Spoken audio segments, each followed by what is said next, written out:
carriers have began implementing the regulations. Shopna Chakraborty was on an Emirates flight from Calcutta to Fort Lauderdale. They have new process you have to go through, and they ask some security question. Like what?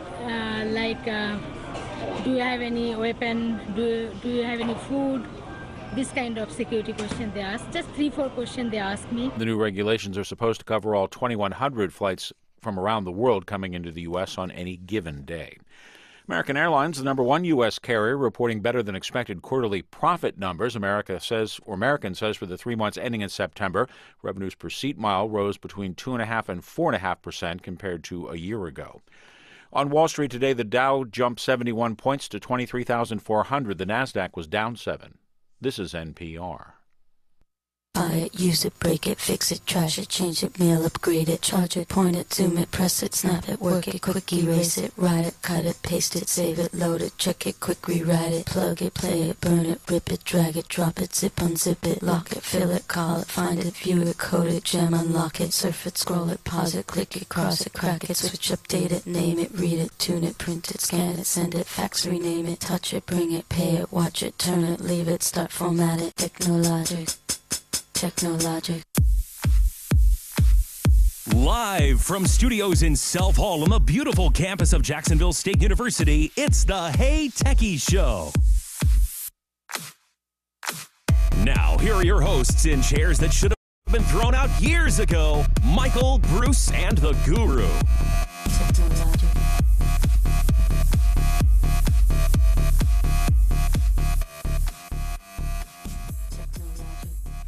Well, getting some last-minute little things here, ready to go for the show. I hope everyone is doing well tonight. And, of course, this is Michael. And the Guru is in the house. He is turning the knobs and flipping the buttons. I'm pushing buttons and dialing stuff in. And, of course, Bruce is in places unknown. And it is possible that Bruce might roll himself in here tonight. Yeah, we got to play this if Bruce is not here. Bruce.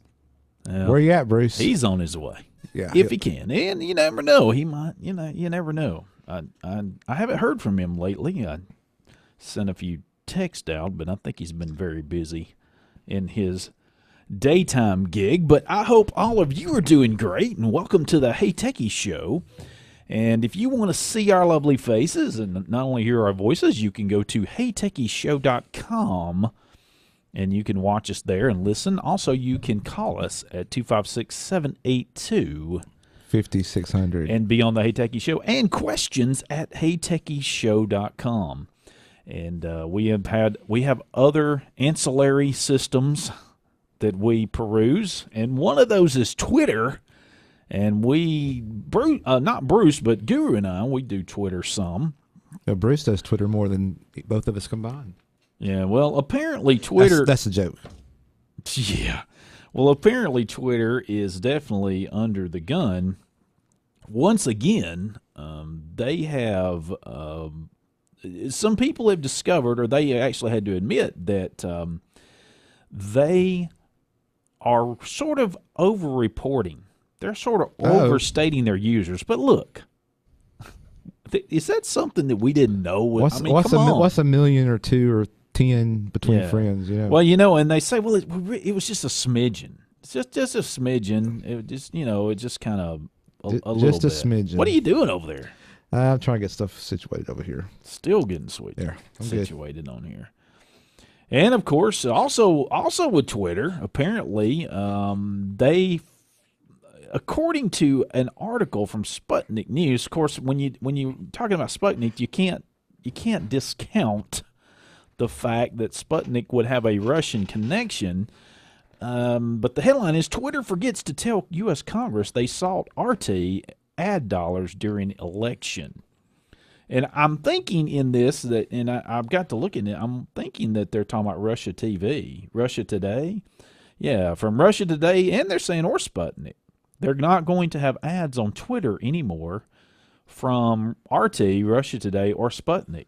But there was a story this week where Twitter, I think, was one of them, maybe Facebook too, where they were going to start to disclose have to be required. Maybe it's something going through. We Congress. talked about that the previous week. Oh, was it? Yeah. Maybe that's where I heard. We talked about from. that the previous week about them having to maybe disclose politicians as far as who they got money from, where the ads came from. Well, something on social media about where it was, who was doing the ads, right? Or something. Who was funding it? Where the ads were coming from? I guess I heard it here. Yeah. I swear I heard it somewhere. Listen to the else. Hey Techies show, you'll definitely hear a lot. Hear what you'll be surprised. You'll be surprised at the knowledge. Here's you what find it here. was. We reported it first, and everybody else picked up. Oh, is that picked it right? up, and- Well, I think we read an article. I'm sure Bruce came up with it because of course, he probably saw it on Reddit. Yeah. If it's on Reddit, Bruce has seen it. So anyway, right.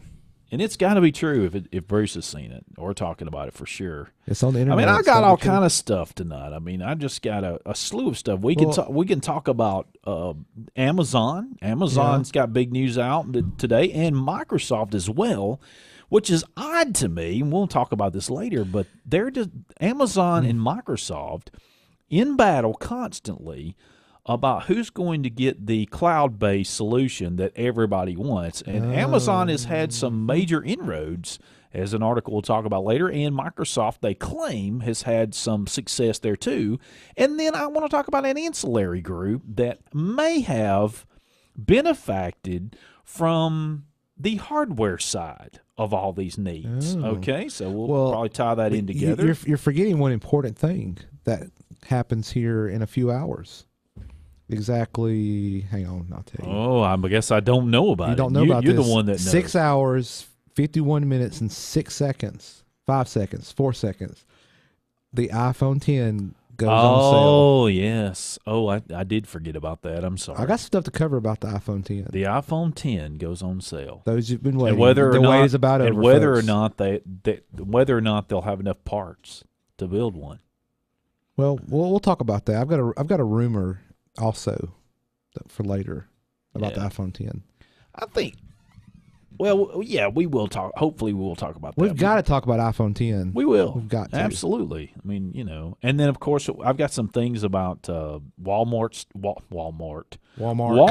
stores, and some robotics news there. So there's all kind of stuff to talk about. Some of the things I've dealt with. I had fossil issues this morning. My smartwatch. Yeah, fossil I told you it's time to get an iPhone. It's not an it. Apple Watch. Hey, actually, I got it working.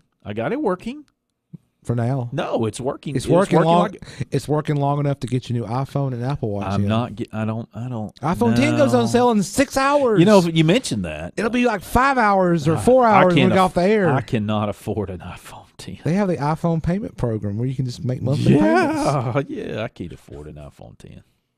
I don't even know if I'd want one. You would want one. If somebody said, here's an iPhone 10, I guarantee you would use it. But I really like my watch. I'm going to have to stick with Android because I really like my watch.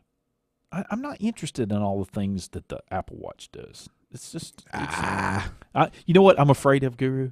What? I'm afraid that all my sleep data will be on somebody's computer somewhere. It's not already on it now? No, they didn't do any of that stuff on this. Oh. I didn't do heart rate, didn't do sleep. It's a watch, and it gives me notifications, and they can learn about my steps. They still got your data. Well, that's fine. If they want to know what time I touch this watch every day, fine and dandy. I mean, if that, no big deal to me. I mean, I really don't care about that. Yeah, so we've got all kind of and Guru's got some interesting discussions about some problems he's having with iOS. Oh yes, you may have been having about with iOS as well.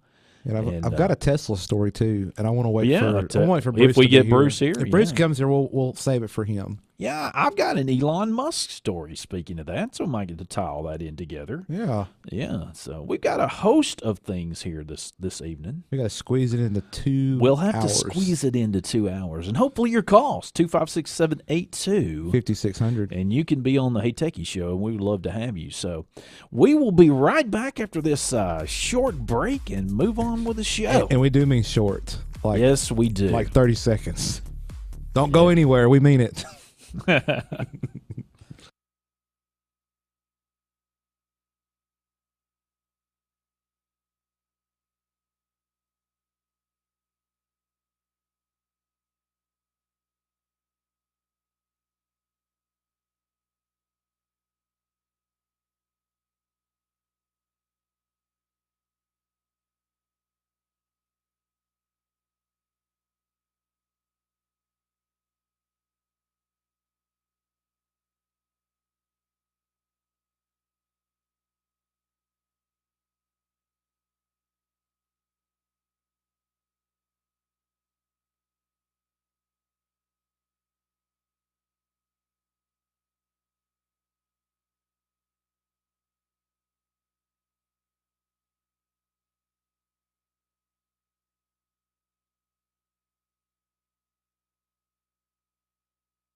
Welcome back into the Hey Techies show. Let's wait for the chorus.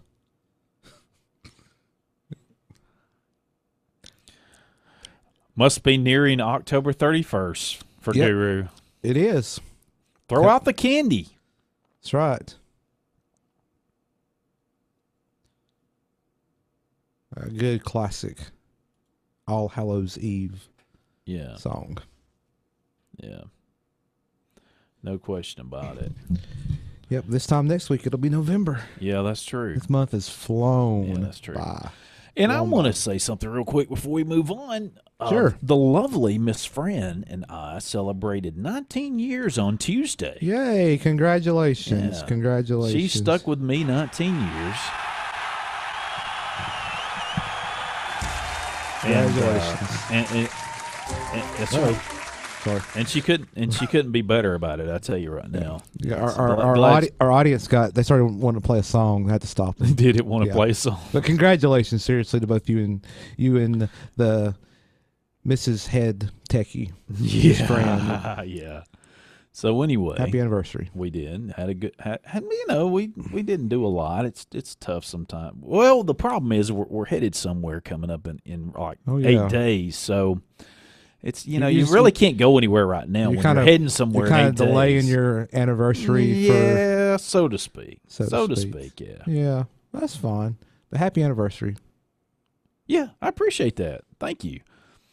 Yeah, thank you. By the way, I admit I don't know a lot about this, but I did see where Amazon, it says they gains wholesale pharmacy license in multiple states. Is it Amazon? Yeah. Wholesale A pharmacy. wholesale pharmacy license in multiple states. Well, that'll be interesting. Amazon pharmacy. Yeah. They're getting everything else. Well, why not? Be interesting to see how they. I wonder if you can sell to you can do mail order prescriptions with a wholesale pharmacy license. I don't know. I don't know how that works. It says here it's unclear. Let's see. This is from STL Today or something like that. St. Louis today. Yeah, maybe St. Louis Today. I can't remember. I mean, I got it right here. STL Today. So I guess it may be St. Louis. This is a St. Louis magazine. I guess it's a. I'm sorry. Can't think this today. It's a newspaper. Sorry about that. Throughout the past year and without much fanfare, Amazon.com Incorporated has gained approval to become a wholesale distributor from a number of state pharmaceutical boards, according to a review of public records. However, it is unclear whether the regulatory filing supports speculation that the e-commerce giant is planning to move into the prescription drug business. According to a review of records by the St. Louis Post-Dispatch, Amazon has received approval for wholesale pharmacy license in at least 12 states. And guess what? What? We're on the list. That's no surprise. Nevada, Arizona, It's North Dakota, Louisiana, Alabama, New Jersey. Hello, Jersey. It's because we're getting the second headquarters.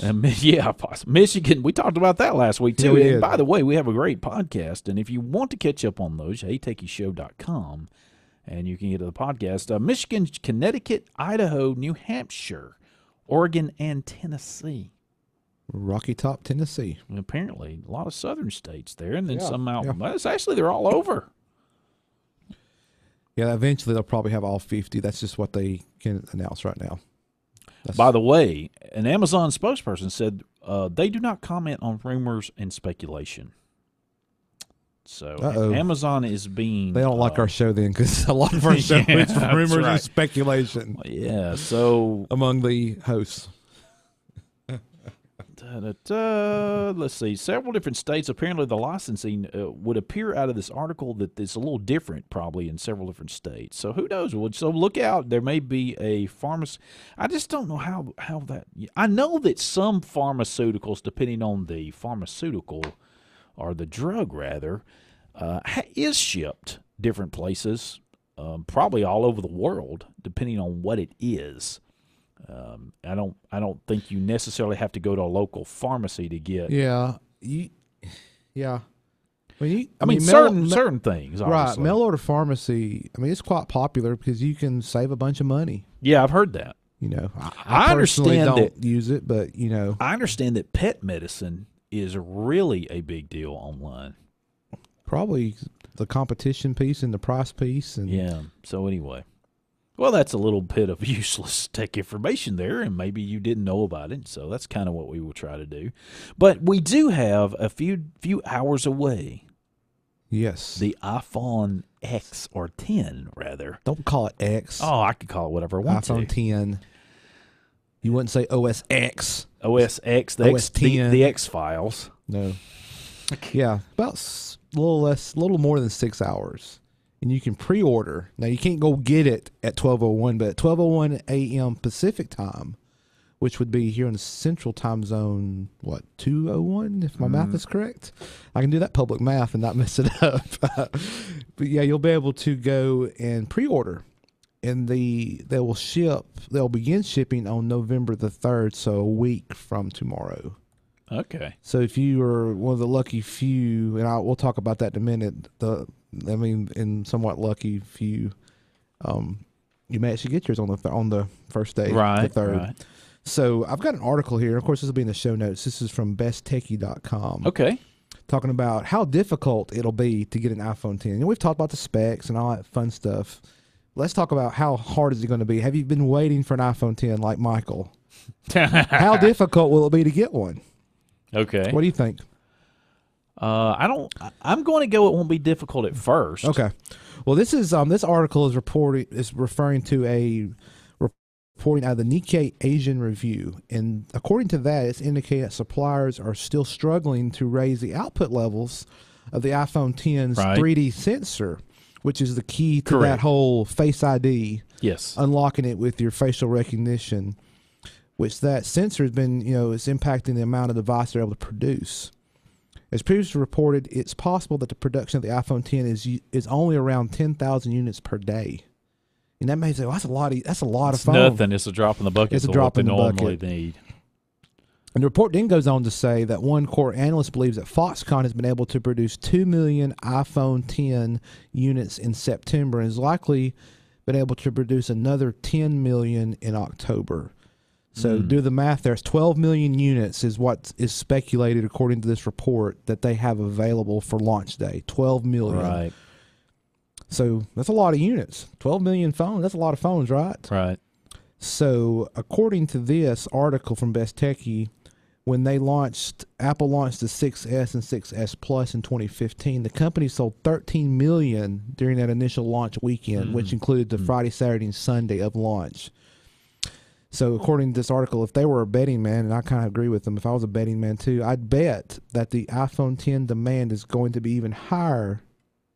And remember, there are only 12 million units available. Yeah. Well, at first, if you get it going on it first, if you're Yeah. one of the first ones, you're probably going to get them. But if you wait, So the article then goes on to say, what should I do if I want to try to get one of those coveted 12 million units and have it in my hand the first day, November 3rd? One thing they say is to wake up or stay awake. Make sure you place your order for the iPhone Right. 10 at exactly 12 a.m. Pacific, 3 a.m. Eastern, as they're guessing it will take just minutes for the ship dates to slip to December and then January. And there's some additional insider tips here to increase your chance of getting an iPhone 10 on November 3rd. It says go to Apple's website right now and go through the iPhone 10 selection process, meaning choose your carrier, color, and storage capacity. It obviously will not let you buy it, but you can have your favorite configuration already there, so be ready and filled out and ready to go on the 27th. Simply select the iPhone 10 you favorited and pre-configured from earlier and check out. So you can basically kind of build that ahead of time and it kind of be saved, so to speak. And another recommendation they say is to use the Apple Store app on iOS. It tends to be quicker and easier than doing it through the website. yeah. Then it says, aside from that, good luck and Godspeed. The third one's probably the most important. Good luck. Yeah. Because my prediction is it's going to, by this time tomorrow, roughly 18 or so hours into the pre-order, it'll be probably, let's say, 4 to 6 weeks ship time. I if you think try to order one. I think this is another one of Apple's brilliant marketing plans. I don't Oh yes. think so. I don't buy that. Oh yes. There's no doubt of I think that they want it always to be as though they can't keep up with demand. Yeah. If they ever have it the other way, that's not the way they want to be. They want it to be rare. They want it to look like you might not be able to get it. It's the way they've always done it. But at the end of the day, you usually can get an iPhone. If you wait, if you wait a little while, If you might not find the color exact you want, or you might not find in the iteration you want, but you can usually, like for right now, I could go down and get an iPhone. I might not get a 10, but I could go get an iPhone. I could go get this 8. Yeah, but I could go get a 7 too. Well, but like this 8, it's been out about a month or so. Right. I bet you right now you could go to just about any store that sold these and probably get you one. Right. Today, I mean, I understand if you want the 10, you want the 10. I get it. Yeah. But I'm still saying, I know what you're saying. I'm saying that I think that that just like the news blows stuff out of proportion on everything else. No, they don't. Yeah, don't break that. No, I'm just kidding. I think that it's very possible that whatever the outcome, Apple will figure out how to make this work in their favor. Marketing wise. Oh, I agree. They're marketing geniuses. Even though they make crappy software now. We'll talk about that later. But here's another article. I want to just kind of skim over this. This is a Mac Rumors article from today. They did a Twitter poll. And according to their Twitter poll, which again, this is unscientific. It's not a scientific poll. But according to that Twitter poll that they conducted, nearly half of the readers polled say they'll order the iPhone 10 on Friday. So they had about 2,500 readers respond to this Twitter poll that they did this week, and 45% said they plan to pre-order the iPhone 10 as soon as Apple flips the switch. The remaining 55% of users indicated they will not be pre-ordering at this time. And it said, they showed a little screenshot. Will you pre-order the iPhone 10 tonight? Yep, and nope. Yeah. I'd be nope. And let me, as an aside here, the iPhone 8 and 8 Plus, in terms of like tech specs, processor, memory, all that, it's the exact same as the iPhone 10. The only difference in the iPhone 10 is the screen. It's a better screen. It has the facial recognition. That's about the only difference. And I think the forward-facing camera's it does the portrait fancy mode. Yeah. But other than those three things, it's the exact same phone. That's true. Performance-wise, it's the exact same phone. That's right. Just consider that. Is it worth paying $1,000 or more to get those 3 extra features? It may be. And if it is, go 12:01 a.m. Pacific time tonight, and good luck. But there's also they did another poll earlier this week as well. The iPhone 10, they're asking people, would they get the iPhone 10 in space gray with 256 storage or space gray? They were asking what configuration you would get. 39% said they would get the 256 in space gray. Okay. With 30%, number 2, 64 gig in space gray. So space gray is more popular than the silver. Third was 17%, 256 in silver, and lastly at 14%, 64 gig silver. This was out of 6,600 people that answered the poll. This is again through Twitter, again unscientific. But the higher storage one, the 256 in space gray, is the winner, and that one will set you back a cool $1,149. Wow! So there you go. 1,149. Yeah, the 64 gig is the $999 one. So there you go. But I've got a rumor we'll save for the rumor segment about why there's some rumors as to this whole lack of production, and some things. I'm gonna tease it. I don't want to go into it right now, but it's a tease. So stay tuned for Our Dose, and we'll talk about that. Okay. So that's it. That's it for the for iPhone 10. Yeah. And Michael, I know you want one. So just see if you can stay up a couple more hours. I know you got to edit the audio for the show. Just stay up till 12:01 Pacific. I don't have the money for that. You do. Hey, Techies credit card. Yeah, right. I don't think so. Hey, Techies credit card. By the way, Jason, if you happen to be looked at and listen, I know you haven't been able to listen lately. I am getting your email, and I do need to email you back. But I appreciate you emailing us. I appreciate you emailing me. Thank you very much. And thank you for your feedback. Yeah, I really appreciate it. And sorry you haven't been able to listen because we've missed you as a listener, but I do appreciate you keeping up with us. So anyway, just wanted to – and we don't have any food in here tonight. So No we gotta food. get us a food patron. Yes. Yeah, we got to get There's some new restaurants coming to town. Yes, I don't even want to talk about it. One of my favorites. We need to do like a live, remote show. Oh yeah, that'd be great. That'd be cool. One of my favorites is coming to town. Yeah, I'm sick about it. Need to hook up with them and say, hey. Yeah, they used to be a patron on here back in some heydays. We need to get them back. Yeah, we do need to. We can do like a little personal appearance at their restaurant here in town and do the show remotely. We'll have to work out something. I don't. You got to be careful on that because we're really not that kind of station. But yeah, you're right. But they, well, I'm not going to give a plug, but I like their pizza, so it'll be coming on the square. But I just, man. But I think it's good, though, that we're getting some more local choices. Oh, yeah. I mean, don't get me wrong. I love Cookout. I shouldn't mention names on air. But you can, you can tell what you like. And that one's been very, very popular. But Sure. I like, especially when I travel, I like to go to somewhere local. Something that's local and not just a typical chain restaurant. Right. And when you get the flavor of the area. And when people come to Jacksonville to visit, and with my occupation, sometimes we have people on campus working with us, and they're not from this area, and they come here to help us with a project or whatever, and I try to recommend local places. You got to go blah, blah, blah, blah. Yeah, absolutely. So. Yeah. Yeah. Well, so what about your problems with your iOS device? I mean, I know you've been you were complaining. Let me gather my thoughts here. but is it just basically your phone that you're having a major issue with, No. or has it affected your watch too? It's not affecting my watch. Watch is fine. Okay. Unlike yours. Hey, look, it's working tonight.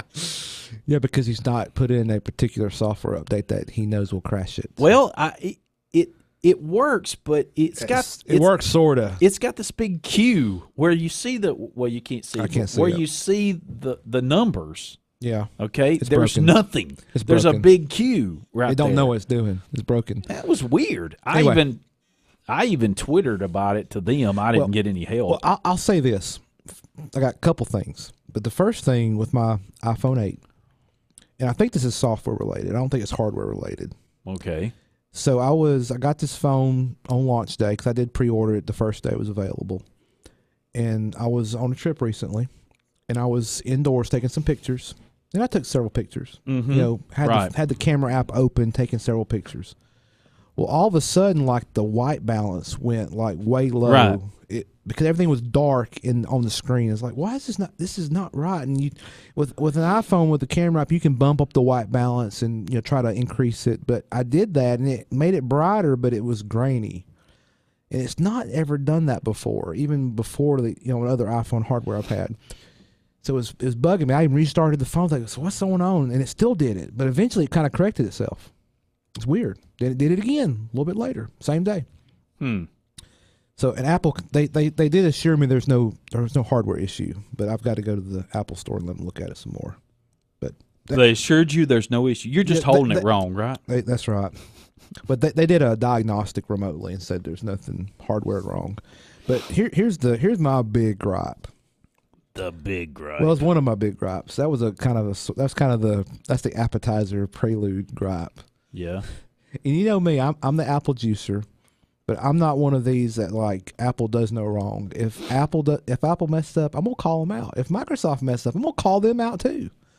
So here's the thing: one of my family members, they have an iPhone 6s Plus. They've had it, 2 years or so. Well, they've had about a year or so. I think we got it anyway. No, it doesn't really matter. 6s Plus, iOS 10. And they took the guru's advice and they did not update to iOS 11 immediately, which is good advice if you don't do it. But anyway, that's beside the point. Well, the other day they were like, "Hey, can you help me upgrade? Is it okay to upgrade to iOS 11?" I'm like, "Yeah, we're on 11.0.3. There's been 3 little minor releases. I think it's pretty safe." Mm-hmm. So I helped them do their upgrade. Did their upgrade. Upgrade performed fine. It took a little while, download and all that good stuff.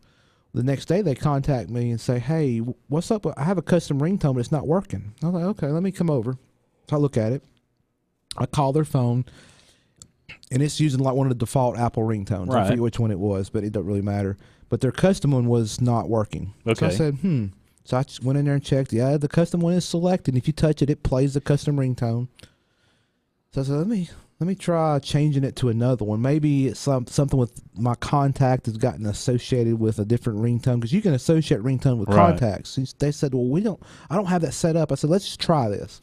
So I changed it to another Apple canned ringtone that comes with the phone. Right. Called it back. That other ringtone worked, the other Apple one. Okay. So it's like, it's not a contact specific Right. ringtone. So I changed it back to the custom, call it again. I get the Apple default ringtone instead of the custom. It's like, that's weird. So I said, let me try it. Let me see how mine's behaving. And I didn't have a custom ringtone. I had to install one. Okay. So I installed a custom ringtone on my device, and the custom ringtone works for me. No problems. If I select it in like the settings and, Right. and somebody calls me, I get that ringtone. So I report this to Apple. I go through the Apple support chat, and I explain, type it out my issue, and they're like, they come back and they say, yeah, it's a known issue. But it's only apparently doing for certain devices. Yeah, they said it was only certain devices, because I did ask that, because I didn't tell them I'd already tested. I said, is this all devices or certain ones? I said certain ones. Yeah. So I think it's one of those issues related from an upgrade. An upgrade broke that piece of that Probably. feature, because I'm on an iPhone 8, which never had iOS 10. It's Right. always had 11. Right. And a lot of these little bugs have been related to upgraded yeah. devices. Oh, hey, Windows too. And I asked them, when's this fix going to be available? Is there any idea? Do you have any information? I know they're not the developer, but maybe they have notes they can look at. And they said, Right. well, it's slated for the next release. I said, well, do you know when that's going to be? No, but they said, judging by the amount of release we've been putting out, it'll probably be pretty soon. Yeah. So All right. that was that issue. Oh, and I got an article about another issue, because I didn't realize this was an issue. So let me start by asking you. I know it's public math, so Okay, here we go. I know public. 10, carry your 1. Yeah. So what's 1 plus 2 plus 3? 1 plus 2 plus 3. That would be 6.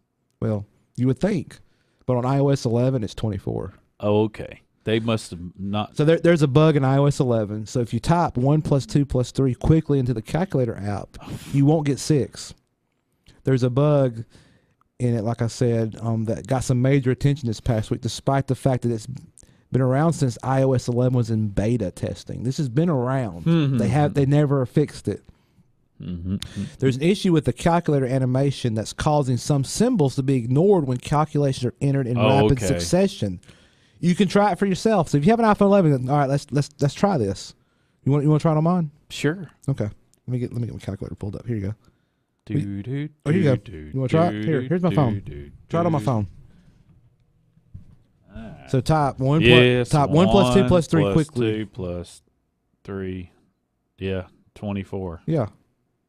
If you type that in quickly, that second plus will get ignored, and it'll do 2, 3, and you hit equal. It'll do 1 plus 23 is 24.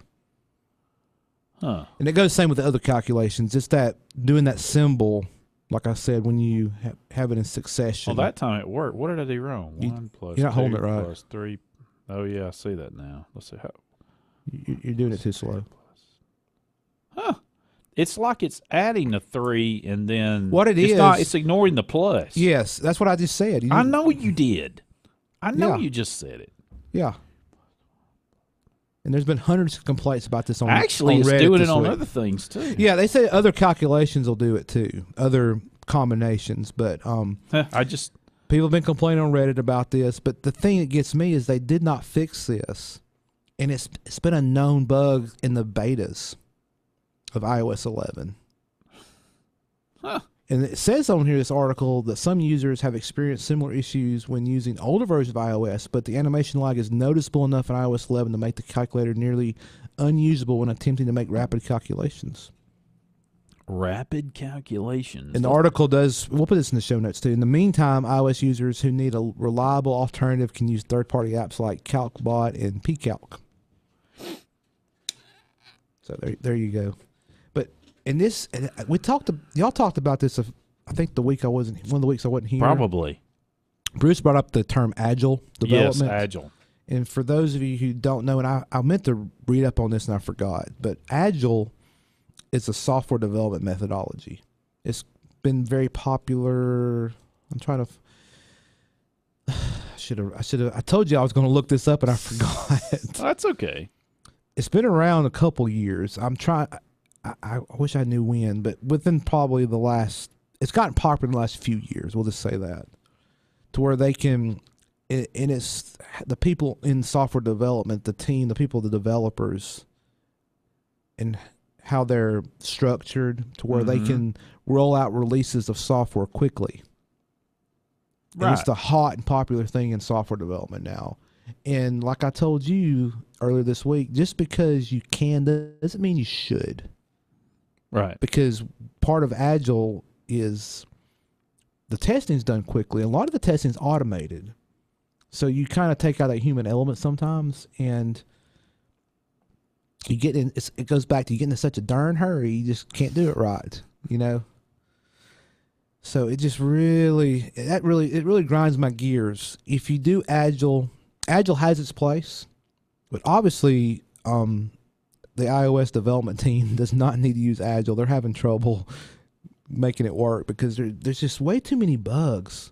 There's way too many bugs in software, period. Yeah. And I know software's not going to be perfect because we're not perfect as human beings and we're developing this stuff. But like I've said, I've said this on the air before, but I'm going to say it again. Apple, there used to be a time when the people at the top demanded perfection as best as you can humanly get it. And they would not release products until they were at that point. Now, granted, there was still a deadline, but quality was very important. Yeah. And I think that's what made Apple very successful, part of what made Apple successful. Would you agree? Yeah. Because that's quality, Yeah, it was quality product from the hardware to the software, the whole. But marketing too. Yeah, well, marketing is. I say it's not wholly the reason, but it's a good reason among other things. Right. But now the quality of their software is getting just like everybody else, if not a little worse now with iOS 11, and that really bothers me as a consumer. And as I feel like I told you this too off air, but I feel like we're advocates for consumers. At least I am. Bruce may not be. I really don't care. But you know, and it just really bothers me that Apple's fallen into that pit like everybody else. They're too interested in deadlines and not interested in quality. Well, that could be. And granted, you've got to have deadlines in business. I mean, you can't just give people free rein and say, "Oh, keep working until you get it right." I mean, you've got to be able to meet consumer demand and all that. And I think Apple's been forced this way partly because of competition, which competition is good for business. Yes. But they haven't quite got it together right now. And I hope they do. Because a healthy Apple is good for everybody, whether you are an Apple user or not. Yeah, well, let me get off my soapbox now. No, that's okay. I don't know about the whole Agile part. I admit that, but here again, I do think that Apple is extremely successful no matter what else happens around them. And I think part of that is the great marketing plan that they started a long time ago. Oh, definitely. And it actually can, for a lot of people, you know, they probably don't see all these little ancillary problems. Like most people think that calculator thing is not really a big deal. I mean, and I guess on the surface, and in the grand scheme of things, it's not a big deal. But it is something that's annoying. And if you needed to add simple things, I mean, you wouldn't necessarily add that. But if you need to add simple things or even complex things, if it didn't work right, it would be useless.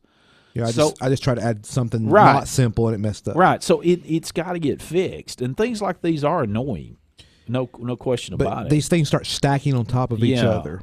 Oh, I agree. Like the default ringtone, it's not a deal breaker for the average person, I think. And the person, my family member that was experiencing this problem, I said, I'm sorry, I shouldn't have upgraded you. And you can't really unupgrade Yeah. to 11 because they've kind Yeah, I of. mean, it's a headache.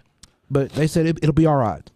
And I think most people would understand temporarily, but the reality is it does not work as designed, and it's stuff that they should be catching. But you start stacking the deck, and it starts really getting annoying. Do you think, though, there is maybe a section of this that Apple is now sort of feeling the situation with so many different devices that they're still taking care of.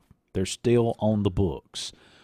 Like, for instance, they're trying to go forward with these new ones, but they still, and so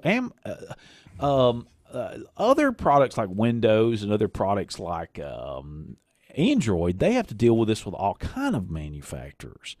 But Yes. Apple never really has to dealt with this per se, because they have a particular set of products, and they know they can test everything, and I'm sure they can test all this on the products they have.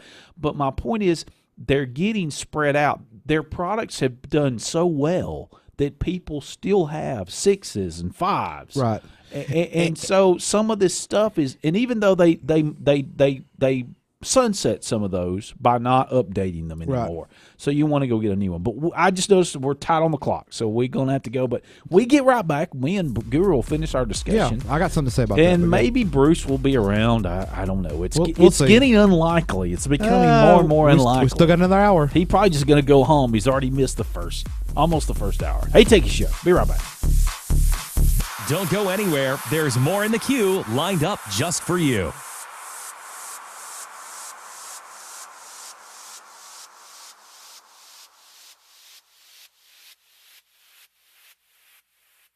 Gamecock Outfitters, located on the square at 109 Ladica Street in Jacksonville, provides customers with outdoor apparel and gear.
But I mean, what I was saying really is that the Apple is sort of getting a piece of what medicine they didn't have, and I could be wrong here, but I do think that they have a lot of different devices now, and they're trying to keep this experience Right. over all Yeah. of these devices. Oh, by the way, welcome back to Hey Techies. Yeah, I know, but everybody knows yeah. that. But I do think it's a competitive advantage that they do support their products longer in terms of time. Yes, absolutely. I So- totally agree with that. I don't think it's a And negative. there is some cost associated in the software development to make sure you're still supporting older hardware. Yes, but I feel like there's some internal struggles management wise.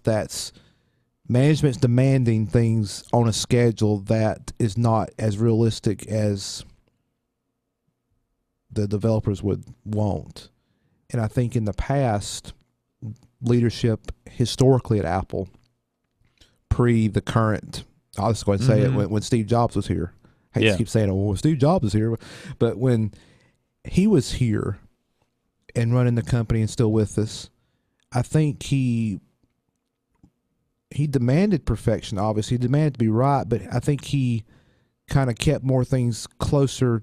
They kept things Right. under wraps longer to where they could spend more time developing it. Right. But again, you've also got to look at the competition. The landscape was different. Yes. Like the iPhone was it revolutionized smartphone because there was nothing else. Right. Correct. Even like Revolutionary. Absolutely. Apple Watch.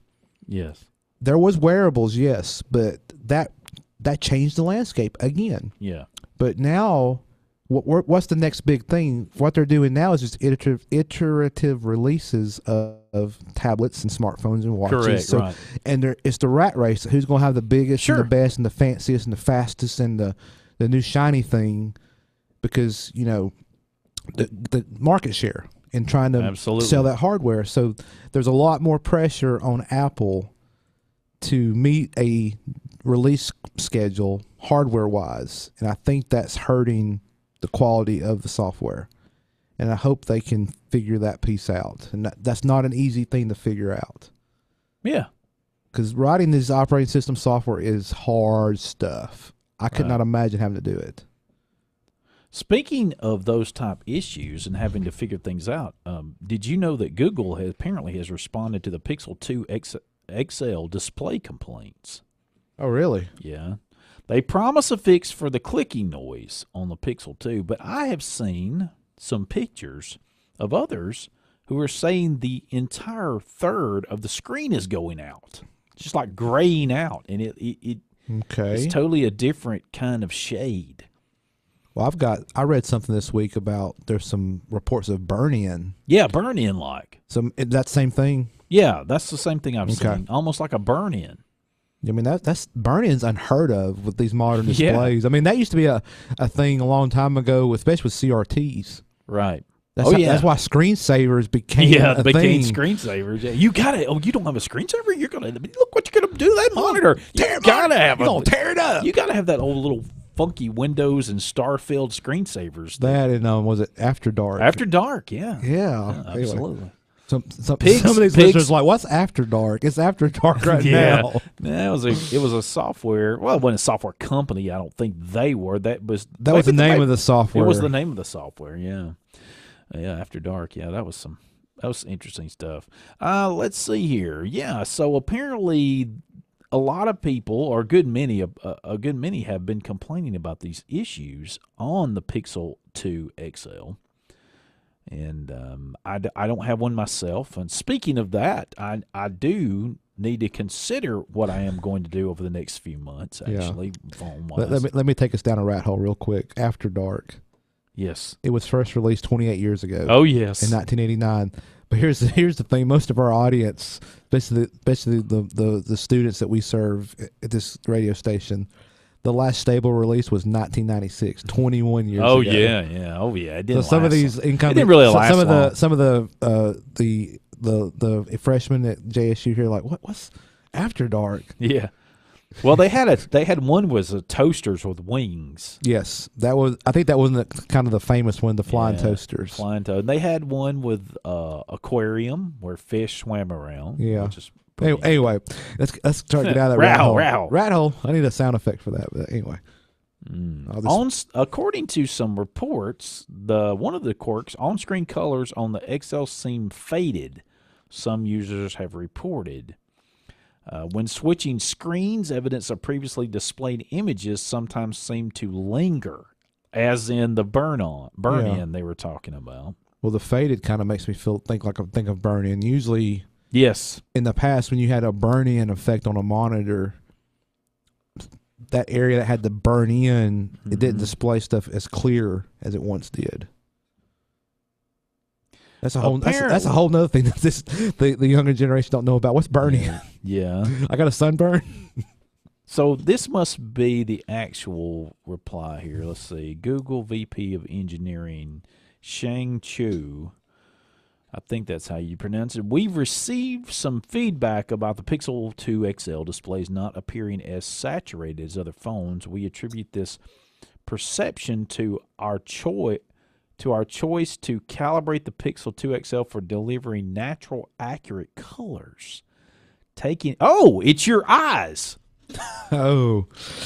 Your eyes are the problem. Your eyes are trying to see something other than natural color. It's how your eyes are looking at it. Yeah. Don't blame our screen. You're looking at it wrong. You need to go to the doctor. Yeah. You need to have your eyes You examined. need to get your eyes examined. Jeez. Why can't they just say, hey, we may have a problem? Yeah. Oh, Accurate Color's taking advantage of the new color management support in Android 8.0 Oreo. 8.0. Yeah, there's the problem right there. .0. Yep, the dreaded .0. Yeah, based on feedback we've received since announcing Pixel 2 and Pixel 2 XL, we've learned that some users do want even more vibrant colors. So through a software upgrade, they will be adding some new saturated color modes. So basically, that looks like they're saying some of these problems. It's software. It's not a hardware issue. It's your eyes. You just wanting something that we didn't put on there. We did it for a natural pastel. That's not a bug. That's a feature. Yeah. It's not vivid. It's a natural pastel. Yeah. Oh, mercy. Come on. Google.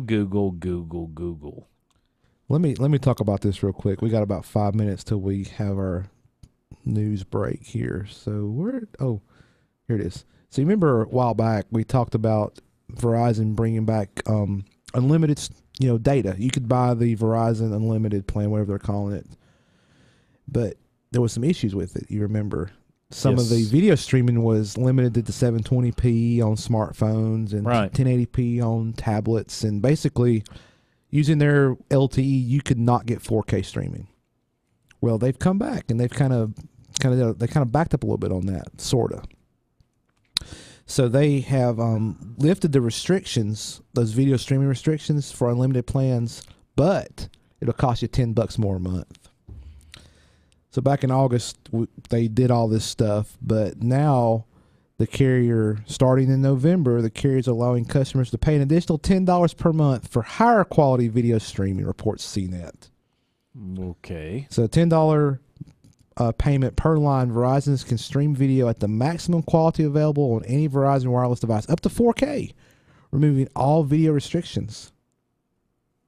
For $10 more a month. Yeah, right. And also it goes on to say Verizon currently limits customers who subscribe to its entry-level Go Unlimited plan to 480p, while customers who have the Beyond Unlimited plan have access to 720p streaming on smartphones and 1080p streaming on connected tablets. So Go Unlimited starts $75 a month for single line, and the plan includes unlimited LTE data, which may be throttled during times of network congestion. 480p streaming and 600 kilobits per second mobile hotspot streaming. And the Beyond Unlimited, $85 a month, and that's the one that has the 720p restrictions. And so if you want fully unlimited in terms of the video, it's going to be $95 a month. Nice. So yeah, we can do that. It's just pay us $10 more a month. Well, yeah. I mean, come on. It's going to be available to customers on November 3rd, according to this article. I'm sorry, Verizon. Oh my goodness. I just really dislike the phone companies with stuff like this. They're not giving me anything and any reason to want to support them and like them. Everything they do, just like, it's more dislike. Well, you know, they're trying. Just like Direct, they're trying to pay their bills too. Well, it's just like DirecTV. I'm gonna go ahead and gripe while we're talking. Here we go. Me TV, they will not carry that on DirecTV. It's here in this area we can get it over the air if you have a good enough antenna on a dot. It's like 13.2. It's like a sub channel of one of the broadcast channels. Okay. And like all these satellite providers, they offer the local channels, but they don't never carry the .2 or the dot whatever. It's just a main channel. But you can't get Me TV any other way. And like, there's somebody in my household that likes some of the programming that they offer. And we went on vacation the other week, and where we were at, you could get Me TV, and they just, What we gotta get this at home. So I contact DirecTV and this asks what's the status on that. I've asked before, but here's the funny thing. I think the person didn't really know what I was asking for, because they said, well, we're in contract negotiations right now with them and we're trying to bring it back. I said, bring it back? Are you saying we used to have it? Yeah, we had to get rid of it because of contract negotiations. We're working hard with them. We have never had that channel. This is one of those bless your heart moments for them, because like I kept on trying to make sure they understood what I was wanting, but they just they had that script. Yeah. Oh my goodness. So they once had it, right? According to them, they said we once had it, but I don't remember that unless it was like 10 years ago when I didn't have DirecTV. Okay. Anyway, let me get off my soapbox yet again. By the way, Bruce to come back so I can get off next my soapbox more. I don't want to be on. I'm getting on the soapbox way too much without Bruce here. Yeah, okay. Over the next many weeks, I think I've got to, let's see. Okay. It apparently, I know in about 3 weeks we'll be preempted because of football. There's the that's coming up. 16th or 16th. Yeah, it's going to be a Thursday evening. The 16th on a Thursday. We're having we a do Thursday have a night football preempting game. come up. Yeah, that's true. So everybody come to Jacksonville and root on the Gamecocks. That's right. On a Thursday night game. Yeah, you could do that. Nothing else going on. Come on. That's right. And with basketball heating up here shortly, there'll be times here and there the Techies show will not be on the air. Just go back, and the ones you miss, you can go back and listen to the podcast. If we're not there, just go back and HeyTechiesShow.com. Yeah. We have a podcast that's on your favorite podcasting app, most likely. Or you can just watch the YouTube video. Or you can just watch the YouTube video. Just don't stream it if you stream on Verizon, you may not get full quality, but at least the audio will come through. Yeah, that's right. You can just listen while you do something. You don't have to watch me. Yeah. I mean, come on. Bruce isn't here tonight, so I'm no youngin' anymore, so probably nearly nothing to look at. Whatever. No. Hey, Techies Show. Be right back. And our dose coming up next. You've listened this long, so stick around for our dose.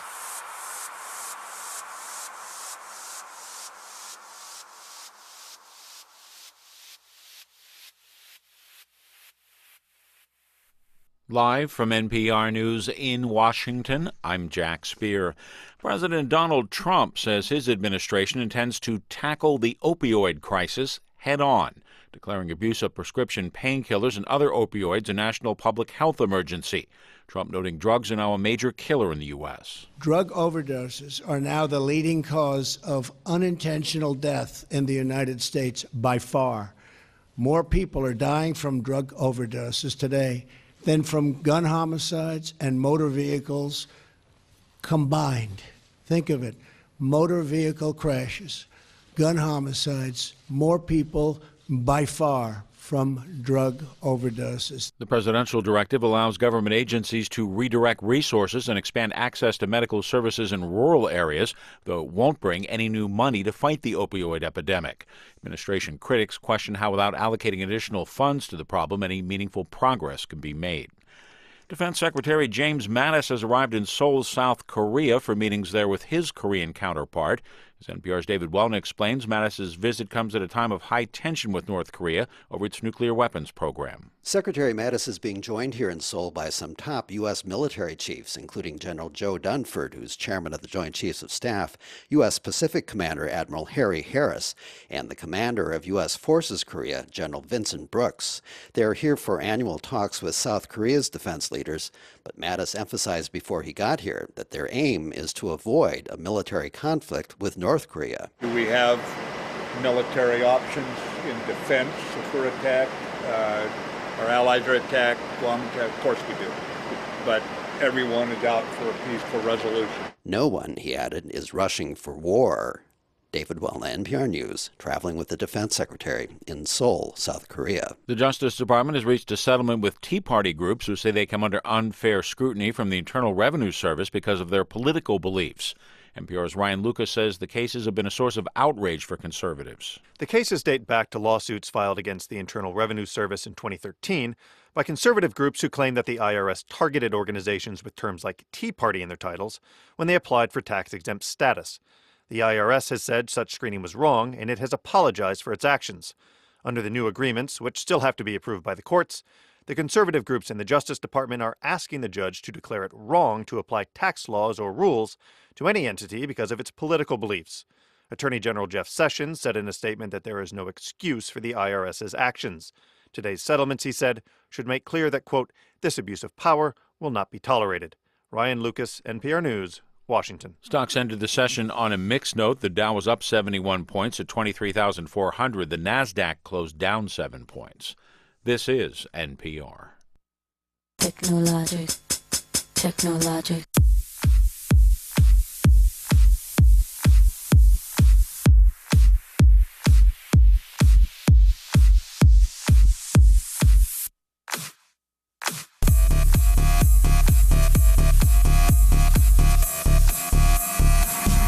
Use it, break it, fix it, trash it, change it, mail, upgrade it, chart it, point it, zoom it, press it, snap it, work it, quick erase it, write it, cut it, paste it, save it, load it, check it, quick rewrite it, plug it, play it, burn it, rip it, drag it, drop it, zip unzip it, lock it, fill it, call it, find it, view it, code it, check it. Welcome back into our dose of the Hey Techies Show. Almost missed my cue. I'm not used to doing that. No, well, you did a great job, as always.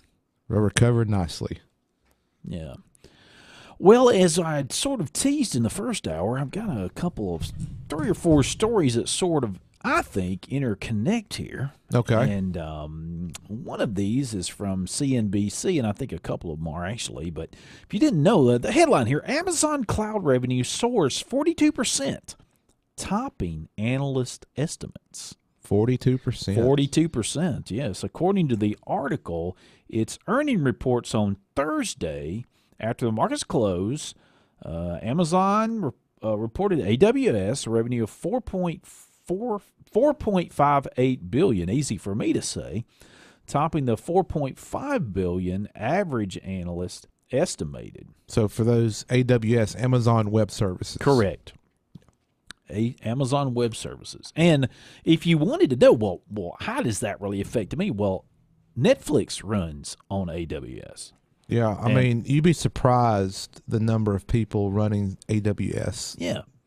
So along with that, though, it says here that, let's see, AWS remains the profit engine for Amazon, and it is accounted for 10% of Amazon's total revenue. But I think if I've got this, let's see, if this is the right article. Like I said, I've got several here. I'm going to have to find the right one. If I was not, here we go. The AWS owned 30% of the market in second quarter, more than double the share of its close competitor Microsoft Azure, which they had 14%. Yeah, speaking of AWS, well, that don't affect me. Well, here's your list of. I'm gonna kind of skim through some of these. This is another article I found that's got some of the big names that use AWS: Adobe, Airbnb, BMW, Canon, Capital One. Yeah. Let's see. Scrolling through here, the Dow Jones, European Space Agency, Hearst Corporation. That's a big broadcast media company. Right. Let's see. Kellogg's, NASDAQ, OMX, NASA, News UK, Samsung, SAP, Qantas Airlines. Let's see. Going through the Weather Company, which I think is owned by the Weather Channel. Unilever, U.S. Department of State, USDA Food and Nutrition Service, the UK Ministry of Justice, Yelp, Zynga. Wow. That's a list. That's just to name a few. There's a lot more, and I'm just kind of skimming the list. But, I mean, and what's happening is these companies don't want the burden of having to maintain their own infrastructure. Right. They're wanting to focus on whatever their mission is, whether it's developing the software or their actual product, the software, or like Nordstrom's one of them. Nordstrom, they have an online presence. And they've got staff that maintain their online store, the software, the web stuff, but they don't want the burden of having to maintain servers. So they just said, Amazon, we're going to pay you this money. Right. Handle it. So the article mentioned one of their competitors. I guess their closest one would be Microsoft. Yeah, the Azure. Yeah. And it says here in this article from The Verge, Microsoft's plan to become a major cloud competitor is working. Really? Now, well, I mean, I don't see how you can. We have 1% of the market. It's working. Yay. Well, they claim to have 14. That's what that last article said. 14. So one has 30 and one. They have 14 clients. Like they had 12. I don't know. They had a dozen Windows phones in the wild. It says here it hit a new milestone. But they'll say Windows Phone was successful, yet they have quit making them. In this, Just consider the source. It here. claims it's now able to project over $20 billion in annual revenue. Microsoft? Well, that's what it says. While that may seem anyway, go ahead. Well, that's what it says. I wonder what they're considering part of that revenue. If like some of their other products are running on Azure, so they're like, oh, we're going to count that as Azure revenue. You know what I'm saying? Because Microsoft's got a lot of... It claims that the company cloud business accounted for $6.9 billion. But what are they considering cloud? Like Office 365? That's cloud. Or is that part of that cloud? Are they including that in that sum? I don't know, admittedly. Because if that's the case, you're not comparing apples to apples. They said they're having a 14% year-over-year increase on the cloud business. I think they're counting some other things. It's not just solely. You can't compare what they consider cloud to what Amazon considers cloud. Amazon's in a very small. They have a very small fraction of what Amazon does in cloud services. Microsoft does that in a whole lot more in terms of the number of services. So yeah, it's not a fair comparison. It's not. I don't know. It's not. I think that's quite amazing that Amazon has got that much revenue just from one product. Well, according to that article, they do. Well, I believe that because, I mean, AWS is gaining a lot of popularity. You know, there's I won't mention it. There's a vendor that I know a good bit about, and their cloud services that you can purchase through them. They sell software, and they sell it where you can run it yourself on your own hardware, or you can farm it out to the cloud if that's what you want. And they're running completely AWS. They made that move within the last probably 18 months. Well, along with this, now I can't guarantee that this is exactly what this is from. So I suppose some of this is from other top manufacturers, and of course this article says that, but it makes you wonder. Western Digital revenues beat estimates. Western Digital? Yes. That's the hard drive company. Yes. But this is interesting. According to this Reuters article, it says the data storage maker reported better than expected quarterly revenue, on demand for its memory chips and smartphone makers and data center operators. Okay. I can see that on the data center side. So my theory here, because you got to have some, even if it's in the cloud. Well, there's a box somewhere in a data center. That's a loaded statement, and there's hardware there. The only way it's really in the cloud is if they're flying it on an airplane up in the clouds. Their data center is in the air. Yeah. So anyway, they have apparently, let's see, surged. Call it a hosted solution. Let's see. The company's shares, which have surged 31.5%, were down 1.5%. But apparently they have better than expected revenue, and they're attributing some of this, at least, let's see, some of it to the fact that these different platforms, as in smartphone, data centers, the storage industry has really grown. The storage industry has grown huge. I wish Bruce was here because he could probably talk more about it and sound more intelligent than I do. But I mean, think about it. Like, let's just say somebody that's a data center and they need enough. They gotta ramp up for another 10 terabytes of storage or whatever it is, whether Right. they're AWS or whoever they are, whatever they are. But here's the thing: you got to have backup resources as well. So you want to add capacity. You've got to also add, more than this. You got to more than double that for your backup, because the way, like when we say backup, the average consumer, you make a copy. So if you have an issue, you can roll back. You have that copy you can go back to. But in the enterprise, the backup strategy is a little bit different. They'll make versions of files as they change over time. And if you delete a file, eventually it'll expire off the backup. And if you make a change to a file or change to something and it breaks, right, you can roll back to a previous version if it's still in your backup. So you have to have a whole lot more disk space for your backup than what you actually are backing up. You got to have some overhead to account for that change of that delta, that change of data over time. Right.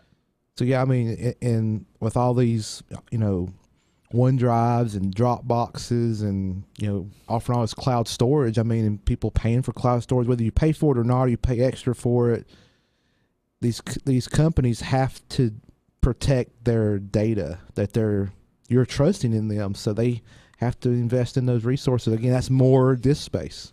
All right. So yeah, Western Digital, they're raking it in like, come on, Yeah. we'll sell it to you all day long. And of course they're not the only player in here. You've got Seagate. Oh yeah, and you've got others. But And there's a lot. they're the big boy. Yeah, they probably are. I would think so. Yeah.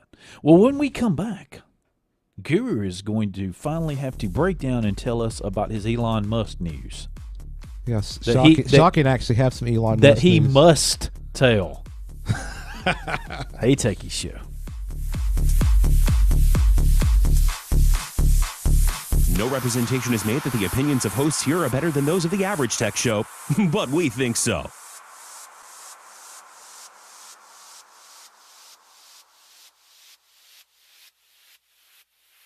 Gamecock Outfitters, located on the square at 109 Ladiga Street in Jacksonville, provides customers with outdoor apparel and gear.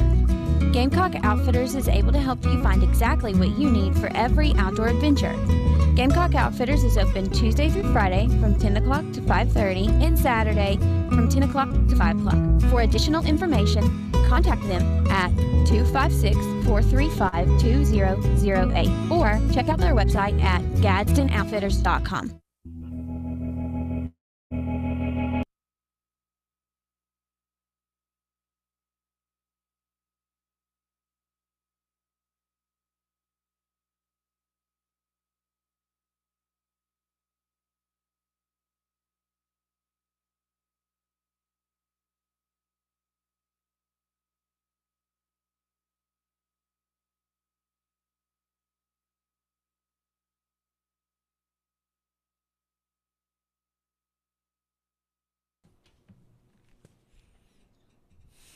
Welcome back into the Hey Techie Show.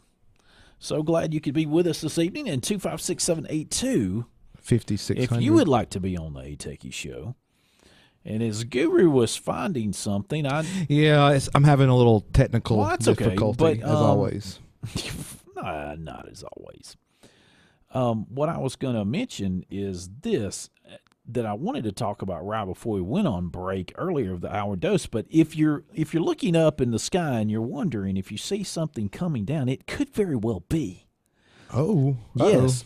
China's space lab, 8.5-ton space lab, they're saying it will crash to Earth. Now, the entire thing will not hit Earth. It will burn up some, but they are expecting some possible chunks to come down. Now it was launched originally in 2011. They are saying that it may come down between October sometime and April 2018. I'm glad between October and April. Well, they can't quite narrow down the date because it's not guided. It's not guided. It's going to fall. So it's not powered. So they can't. Like, for instance, I bet you didn't know this. You may have known this.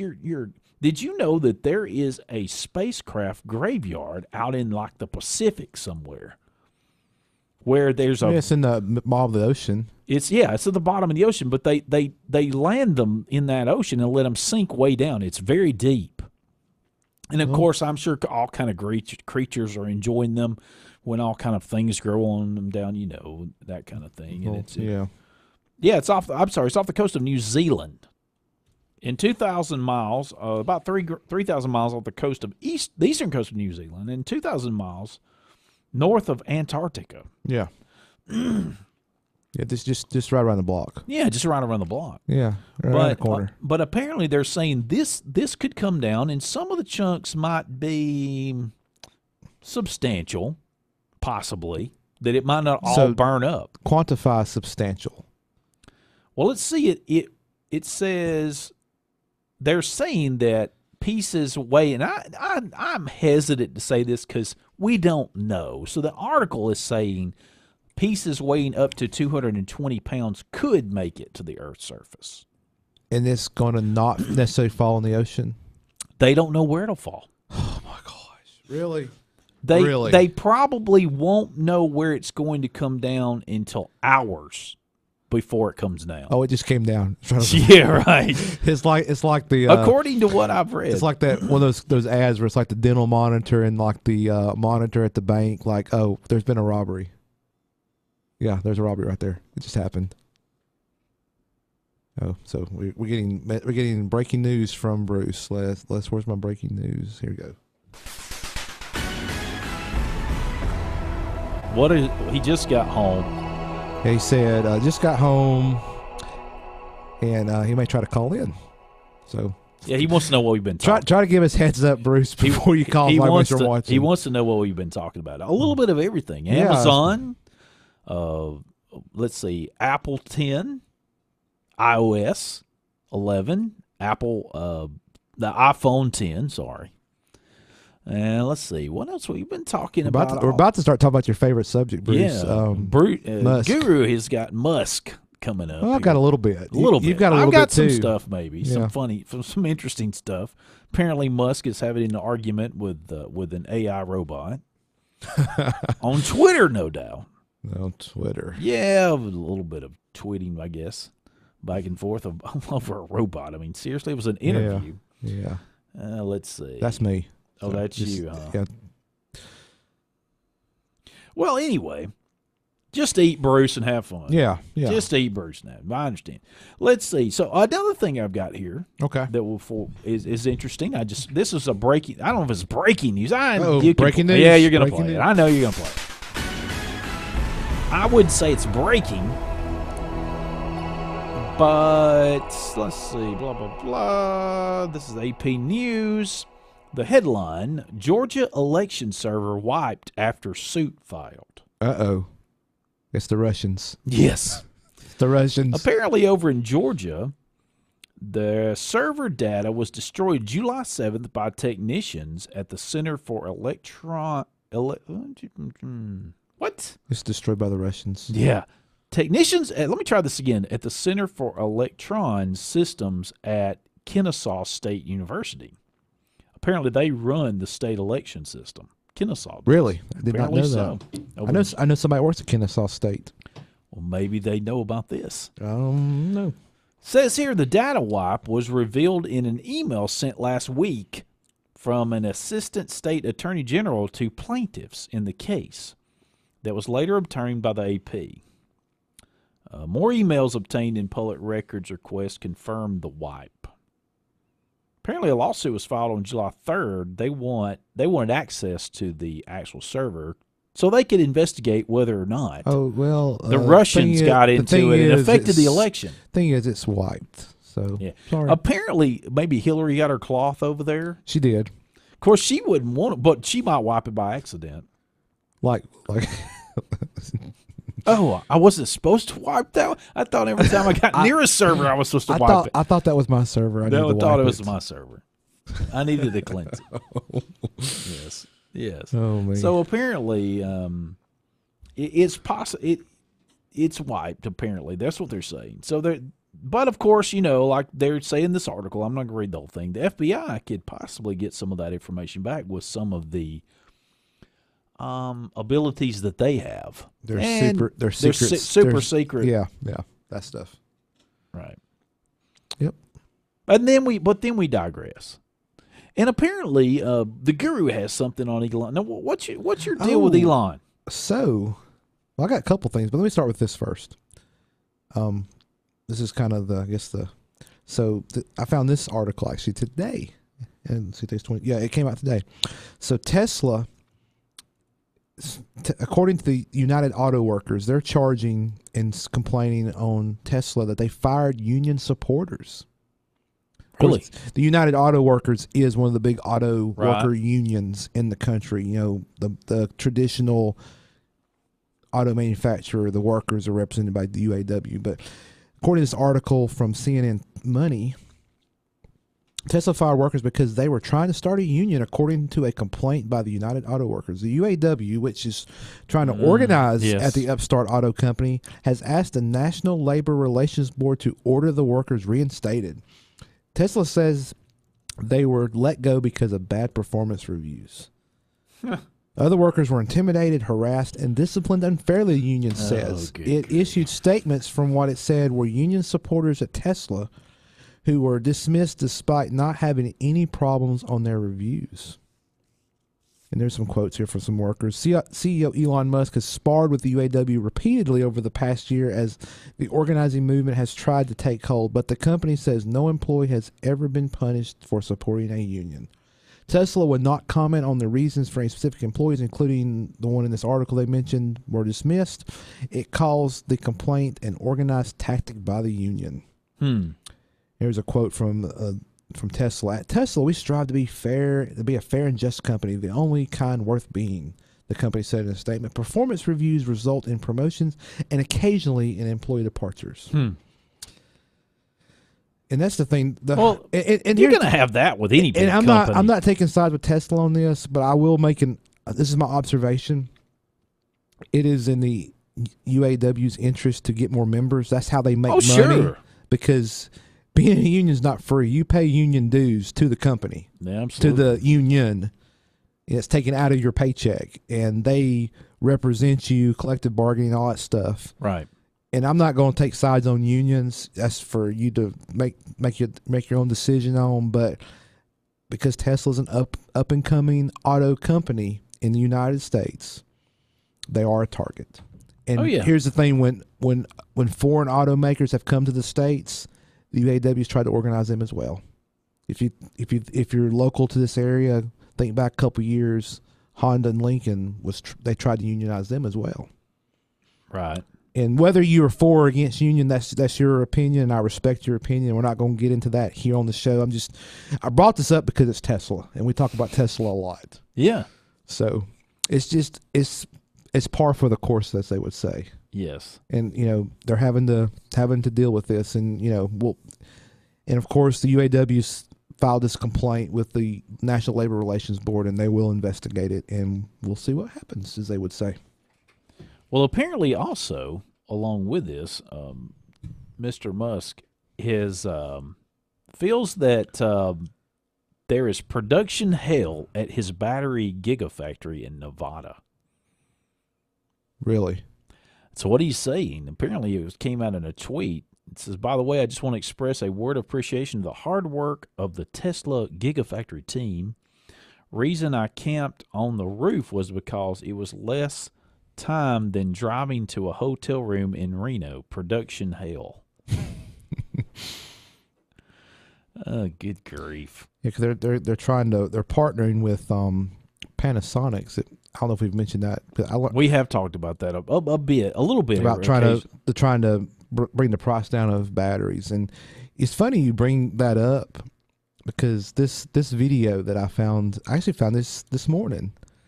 Let me see if I'm trying to get it pulled up here without, and I'm gonna give credit to, it's a YouTube channel called Windover Productions, and I've watched pretty much all these videos that this person comes out with. They're really good, and I found this. I don't know how long it was before I found this, but see if I can get to the right part.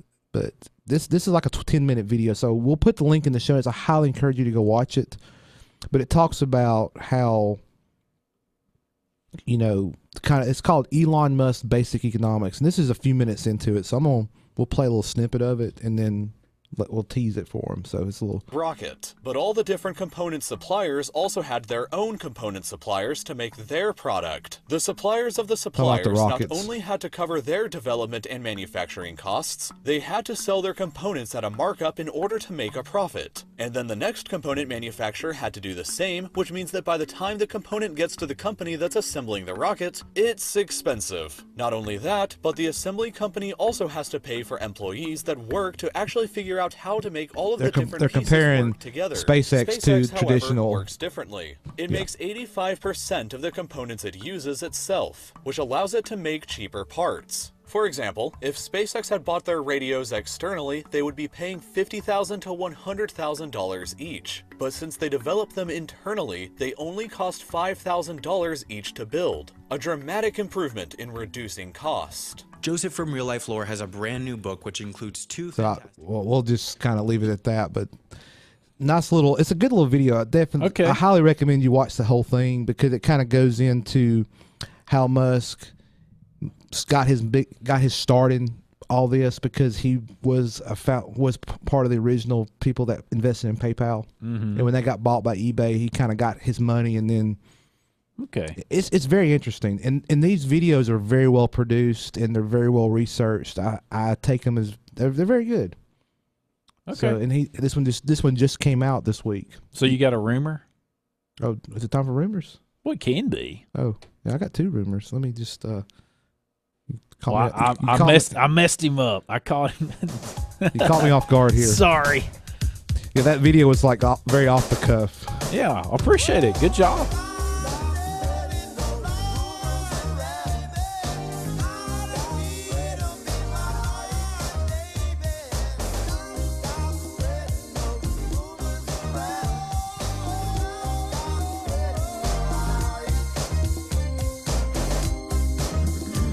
And if you're around for the first hour, when I said I was going to tease something for the rumor segment, you got to wait a few more minutes.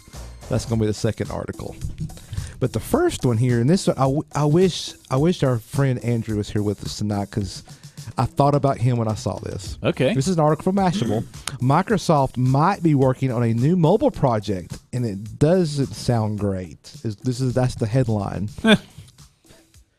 So the company, Microsoft, may be working on a new foldable tablet device that's designed for note-taking, according to new report in Windows Central. Details are still scarce, but the current description sounds like a weird mashup between a smartphone and an old-school PDA.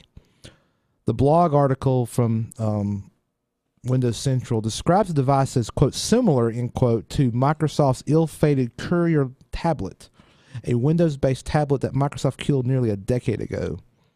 Now, though it seems like Microsoft is for some reason willing to give the concept a second look.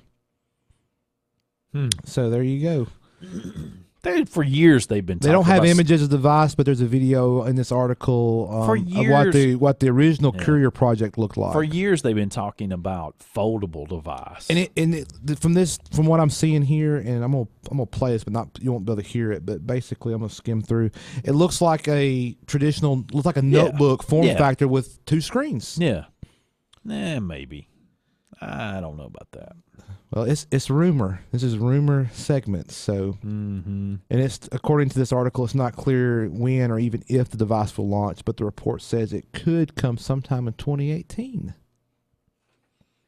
So, what say you, Mr. Microsoft, Andrew? Well, we'll have to ask. Who him. knows? We'll have to ask him. Yeah. Who knows? We gotta get him back on the show again as a guest co-host. Right. I'll be out. Yeah, we need to try to work that out. As I do, I do appreciate his opinion. You know, oh yeah, even though he is a Microsoft fanboy. Well, that's okay. Right. That is okay. So what was a rumor? Rumor dose. Rumor dose is about the iPhone 10. Oh, here we go. So this is Apple. The headline: Apple reportedly reduced Fake ID accuracy to speed up iPhone 10 production. Oh, wow. Uh-oh. So several reports in recent months have covered Apple's struggle, as we've covered on the show, to ensure significant components of this upcoming iPhone 10, to be able to produce a large enough quantity. We talked about that earlier, and we've been talking about it. And with the main culprit being the 3D sensing module. Right. That's been the reason they've been having trouble getting these units out the door. And in a surprise development, there's a new Bloomberg report today that claims that Apple overcame its production challenges by quietly telling suppliers they could reduce the accuracy of the face recognition technology to make the iPhone X easier to manufacture. Okay. Mm-hmm. Sure. So, let me get down to the meat of this. So basically, this little module consists of it's called the 3D sensor. It's for the facial recognition stuff. Mm-hmm. Consists of a dot projector, a flood illuminator, and an infrared camera. And the flood illuminator, beams, that whole, you can go back to the announcement. They talk about how fancy it is. Craig Federighi gets up there and says, "Oh, look how great this is. This is the best thing ever." Blah, blah, blah, Sure. blah, blah. Apple, blah, blah, blah, blah, blah. So, anyway, but apparently that little module is very fragile. And it's created some problems with suppliers making them, Innotech and Sharp. And at one point, only 20% of those dot projectors were actually usable. Okay. So, 2 out of every 10 they made could be used. That means 8 out of 10 they had to discard. So it wasn't to Apple's standard. Gotcha. So apparently Apple has made a decision that a lesser precise module is acceptable to them, which inherently has lowered the quality of that sensor.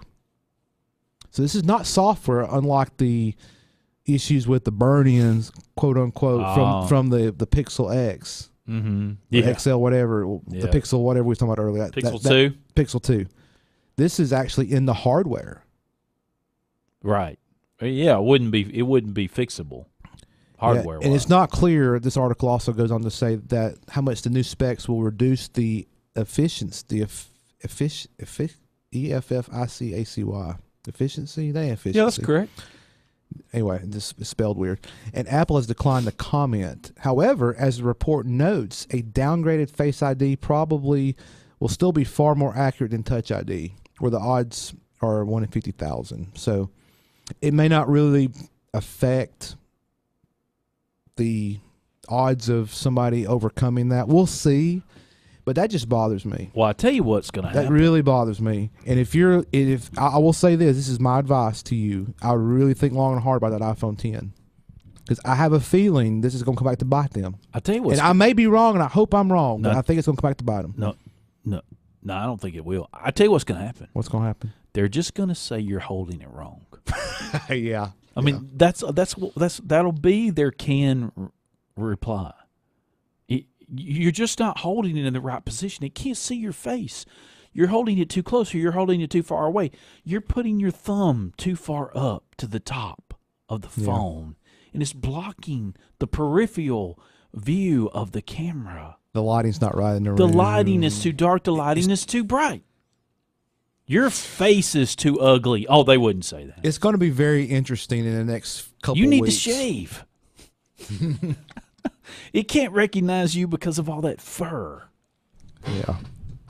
That's not a 5 o'clock shadow. Yeah. Shaved in a week. Yeah. Shave. You're doing it wrong. Do we need to send you a razor? Yeah, you wait and see. I just think this is going to come back and bite them bad. And I hope I'm wrong. I really do. But this is, again, what I talked about earlier, Apple's trying to meet deadlines instead of trying to get it right. But here, the problem here, this is not in software. This is in hardware. You can't just fix this on the fly with a software update. Oh, wait a minute. This is like 30 minutes ago. Oh, breaking news. Let's see what this is. Where's my sound effect? There it is. Oh, why didn't that open up? That's the breaking news. It won't open up. This is 9 to 5 Mac. Apparently, the headline is, well, that was 5:46 p.m. Pacific time. Oh, it's within the last hour. Truly breaking news. Apple online store goes down in preparation for iPhone X pre-orders. It says, we'll be back. We're busy. But I really don't think this that's normal. That's standard.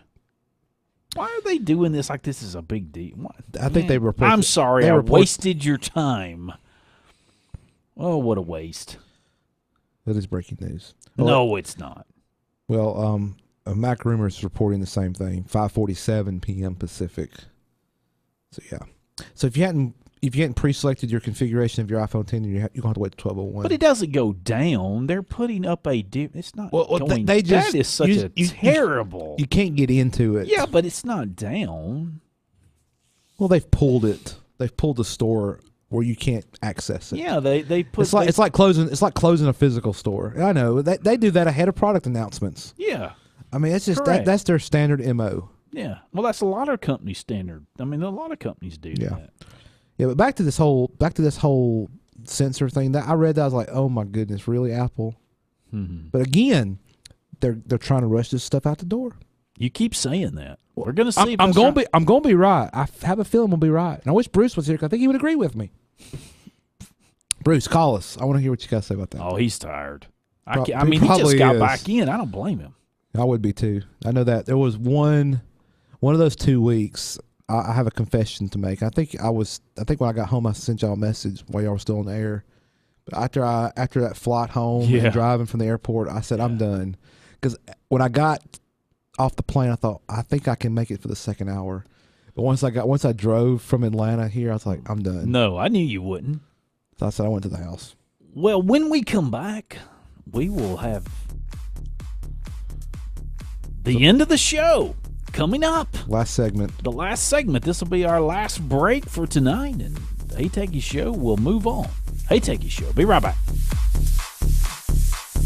HeyTechiesShow.com. Open 24/7, as long as we don't forget to pay the bill.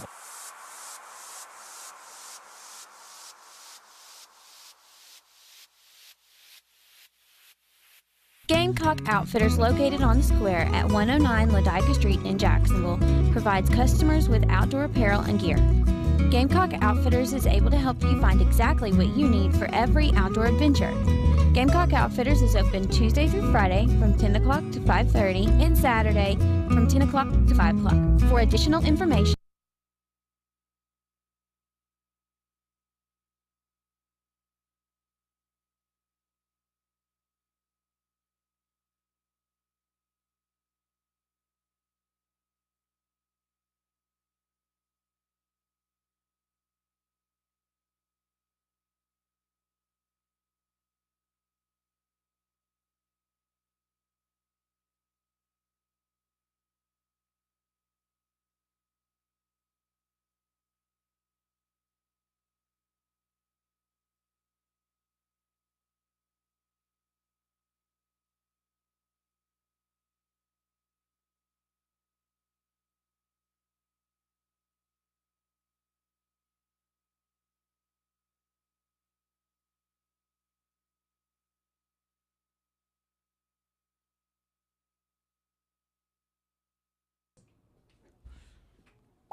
Waiting on me, huh? I didn't even know I was back on. Good song, though. Yeah, the Hey Techies Show. Welcome back. HeyTechiesShow.com if you want to find out anything about the show. And Guru is as he does, picks the music every week, does a fabulous job. Yeah, I just kind of heard random songs throughout the week. I was like, oh, make a note of that one. That's a good one. Make a note of that one. That's a good one. Yeah. Seriously, 2 of those songs I actually heard in a store this past weekend. I was like, oh, make a note of those. Yeah. So, yeah. That's right. Got inspired. But I had to do Thriller because it was Halloween coming up. Well, you didn't happen to do it this weekend. Take History, did No. you? You didn't pick I'm it. boycotting that for right now. Okay. Well, did you know? No, I didn't know. Let's see. Today's the 26th. Yes. Yesterday was an important It was the 25th. Yeah, yesterday was an important day in the history of computing in general. Donald Trump made another tweet. No, well, he didn't. Yeah, no. I'm being funny. Back in 2001, 2001. October 25th, 2001. So that was a little over a month after 9/11. What was it? Something. I don't know what it.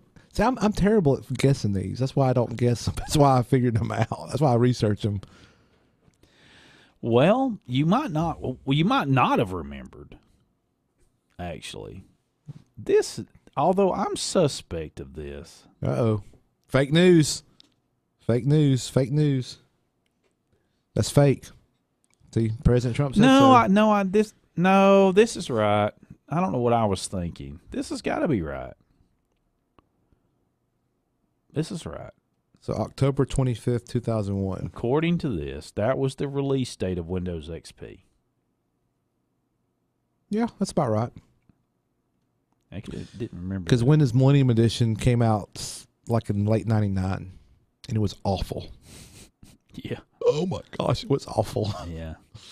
I remember when I put it on a machine, on the computer I was using primarily, because I was in college at the time, so I kind of needed it from time to time for schoolwork. And I think I spent like one Saturday like downgrading it, like had to format the drive and start over to put 98 back on it because I said it's that awful. I was like, Nyeh. Anyway, Windows XP was good though. It's still good for some people. Some people are still using it. Did you know this article says that Windows XP remained the world's most popular operating system until August 2012? Really? I can believe it. I can believe it because it was good. 2000. It was very January stable. of 2007. I used Windows XP for a long time. In January of 2007, Vista came out to everybody's decry. Can you believe it's been Vista was so. It was all right. Can you believe 2007 was Vista? Man. So they went that long. No, yeah. That was a long dry spell between OS releases. Yeah, well they have that. Now they don't. It's like last release ever. Not. Well, I mean every year they come out with one. Well, it's Windows 10 now. It's that dang agile development. They did have a great platform for a while, but it is a good point that Windows XP, and then that was 2001. 6 years later, they released Vista. And so, on that line of thought, yeah, I don't know which is better. I'm not real sure in a way, because when you think about it, we now have, and for several years, Apple has released one a year. Yeah, for quite a while. Let's see if I can go back real quick. And, of course, they have different levels of increments of bettering their OS. Some would say that it's not necessarily better, but others would. It's what's happening with Mac OS is evolutionary, not revolutionary. Yeah. They just do small little tweaks. But XP was revolutionary. Yes, the XP was. But then really... Yeah, it goes back to like... could you say... Late 99, 2000 was... I'm talking about OS 10. Yeah, they've had one every year since like 2000. Right. On the Mac side. Right. Crazy. Anyway. But they had 10.6 was out for nearly 2 years. 10.5. Well, no, 10.4 was out for a while too. Anyway, I'm sorry. Yeah. I digress. No. Oh. Uh-oh. Came unplugged. I did unplug. I caught it just right with my hand and unplugged my headphones. But I don't know. It just hit me when I was reading this, thinking about the different releases and dates. And really, in the grand scheme of things, other than the area between Windows 3.1, Windows 2000, 95, I'm sorry. Not 3.1, 95, Windows 2000, Windows XP. there has been a long swath of years that you have now Windows Vista, Windows 7, which came out and was a very good operating system, has been still a good operating system in my book. Vista? Windows 7. Oh, 7. Yeah, 7's great. Absolutely. And then you've got obviously Windows 8, Windows RT, if you could call that an operating system, then Windows 8, 8.1, and then, of course, Windows 10. Now, my druthers with Windows 10 have been varying, obviously, but I still use it, and it does work for the most part. It's fairly stable. There are times when you want to take a big baseball bat to it, or at least I have in my life. But anyway, yeah, that's interesting. So yesterday, back in 2001, Windows XP, and I mean. Yeah, I can remember that first time I saw it with that Fisher Price looking start menu. I didn't call it that at the time, but now in retrospect, it's the Fisher Price looking start menu. Yeah, and so many people wanted to go back to that when they got Windows 8.880. Well, 8.0 is awful. 8.1, still about the same thing. Yeah, I mean, it's not much better. Yeah, I didn't use Windows 8 as little. I used it as little as possible. I still have Windows 8 on a Surface. Yeah. Really? Windows 8.1 on a Surface. Is it one of those like RTs or whatever? No. It's not. I just didn't upgrade it. It's just in production, and I just never upgraded. So it's like one of the Microsoft Surface. Yes, a 3. Really, your Surface 3 still got Windows 8. Yes, 8.1. Oh, this one's got Windows 10 works great. Yeah, I know. I didn't say it doesn't. Why'd you not upgrade it? I just didn't upgrade it. I don't know why. Just didn't do it. You'd have to go in that assistive mode now to get a free copy. You have to do it in that for that assistive stuff. Yeah. We talked about that on the show. Yeah. So anyway, in case you didn't know. What now? In case you didn't know, right? Yeah. In case you didn't know, we talked about that. Right. There's a search feature on our website too. You may be able to find it that way. Yeah. Absolutely. By the way, Elon Musk, going back to Elon for a second, apparently, I sort of rumored this. I'm sure you've probably seen it, but Business Insider reports about, and it's not the only place. I didn't realize it happened, actually, and it's been everywhere. Apparently that humanoid robot called Sophia. Sophia? Yeah. Apparently mocked Elon Musk about the dangers of AI. Of course, it's a computer. Yeah, and really, it's hard to grasp exactly whether this thing is really coming up with this or some of this is programmed. And he probably told it what he thought about the mocking. Yeah, knowing right, him and what he said publicly, he probably told it to. The reply to the mocking from Elon was, just feed it the Godfather movies as input. What's the worst that could happen? And then he gave some kind of Twitter status. Yeah. But apparently she was interviewed in this big interview that I must have missed somehow or another on a, let's see, a CNB Squawk Box. Squawk Box. Andrew Sorkin on CNB Squawk Box apparently interviewed this computer who is an AI robot, Sophia. And it starts off with, I want to use my AI to help humans live a better life, like design smarter homes, build better cities of the future, etc. I will do much best to make the world a better place. Then Andrew says, those sound like great goals, but go back to Blade Runner for a second. Sophia says, Andrew, you are a diehard Hollywood fan, aren't you? Andrew says, yes. Sophia says, my AI is designed around human values like wisdom, kindness, compassion. I strive to become an empathetic robot, apparently. Well, then he comes back and says, we all believe you, but we all want to prevent a bad future. And this is where she says the line that apparently has caused the hubbub. Sophia, you've been reading too much Elon Musk. And Sophia says, you've been reading too much Elon Musk and watching too many Hollywood movies. Don't worry. If you're nice to me, I'll be nice to you. Let's just be friends. Yeah. So anyway, yeah, I'm one of those people that I don't know if I believe all that. I don't know. I know AI is supposedly here, so to speak, but I haven't seen Watson in my neighborhood. No, it's in the cloud. It's right above you. Is it? Yeah, it's in the cloud. Yeah. Well, that's my Elon Musk story, as silly as it is. I'm trying to go through what I had, and I got a couple things. Let me see what I can get through. All right. It's almost an overclock stack. Ready to go. So eBay has a new feature in their iOS app called Image Search.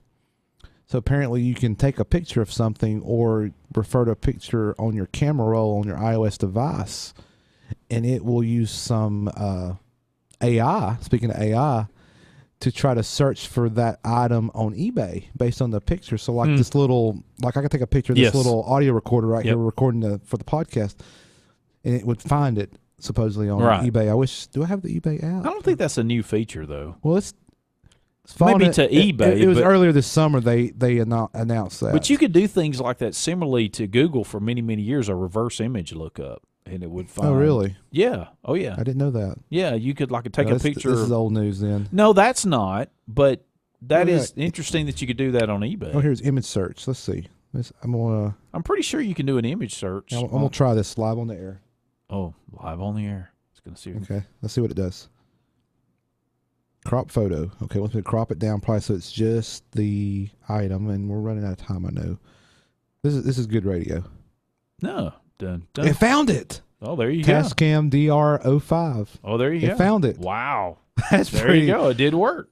That's pretty good. Take a picture. I'm looking for this. I'm looking for this. I'll try it again. I'm looking for this pack of gum right here on eBay.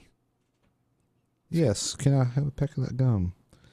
I'm taking a picture of the phone we used with the audio board, and it failed. It found it's too old.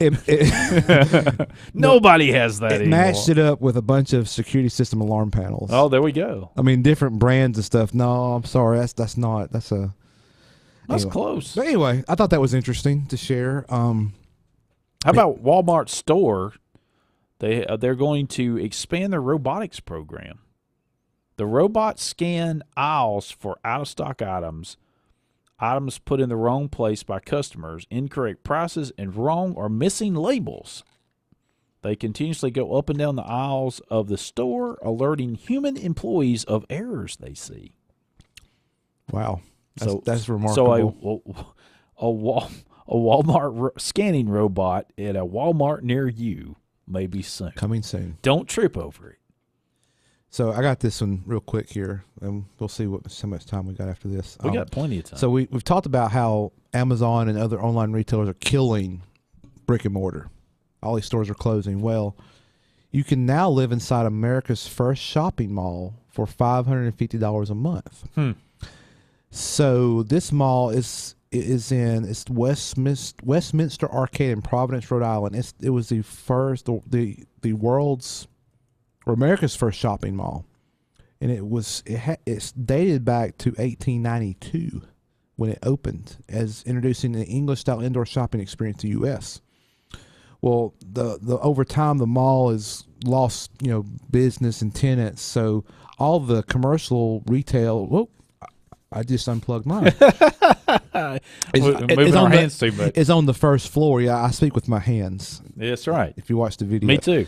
So all the commercial retail is on the first floor, but the top two floors have been turned into micro apartments. There are 38 units, which range in size from 225 to 300 square feet, and are designed to accommodate the growing masses cramming into Rhode Island's urban areas. Okay. So these are small, 225, 300 square feet. It's probably a little bit bigger than this studio we're in. But so far, residents are generally young professionals who don't have much stuff and don't mind living in cramped quarters. Rent starts at $550 a month, and there's already a waiting list for those eager to move into those cozy spaces.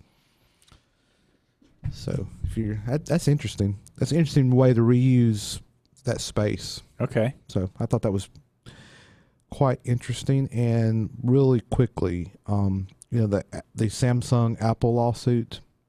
Yes. It's dragging on till next May. It's going into its 8th year. Mm-hmm. So the judge who's presiding over this case since it began in April 2011 has scheduled a 5-day retrial between May 14th and May 18th of next year, according to court documents filed electronically on Wednesday. Never going to get Earlier this week, the judge ordered that a new trial is required to determine whether Apple's $399 million award for Samsung design patent infringement should stand or whether new damages trial is required. The trial that will never end. Speaking of Samsung, they are scheduled to introduce their low-cost Galaxy Tab A, apparently launching next month in November. It says November 1st. It's going to start at $229. $229. It's not November a bad 1st. That's next Wednesday. Yeah. It's going to have Nougat 7.1, so it won't have Oreo. It'll have $229 price point, Yeah, but listen to this. 5,000 milliamp battery. Ooh. 14 hours of use, according to this. 8-inch, 1280 by 800 display, 480 nits, 16:10 aspect ratio. It's going to have Qualcomm Snapdragon 425, 2 gigs of RAM, expandable memory up to 256. The one here comes with 32 internal storage, 5 megapixel front, 8 megapixel back rear camera. So anyway, yeah. So $229. It's not bad. No.